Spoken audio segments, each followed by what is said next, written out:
Assalomu alaykum. Sizlar bilan Hayot Metal Servis zamonaviy naves va tomlar qurish jamoasining navbatdagi loyihasi. Biz katta hajmdagi sanoat va xo'jalik naveslarini professional darajada qurib beramiz.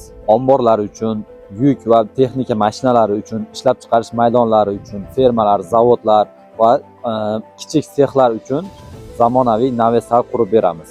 Bizning materiallarimiz qalin metal, arzon temir emas. Ushbu obyektimiz 220 lik stenasi 7 lik turbadan ustunlarga foydalanganmiz. To'g'ri hisoblangan ferma va ustunlar, kuchli shamol va qor bosimiga chidamlik, yozda issiqni, qishda sovuqni ushlab turadigan to'g'ri tom yechimlari. Katta prolyotlarni o'rtaga ustunsiz ham qilib yopib beramiz. Biz har bir obyektni joyiga qarab hisoblaymiz. Yuklama va shamol yo'nalishini inobatga olamiz. Materiallarni o'zimiz ishlab chiqaramiz. Payvandni professional darajada qilamiz. Kimga shunaqangi zamonaviy naveslar kerak bo'lsa, hoziroq pastdagi nomerlarga aloqaga chiqing.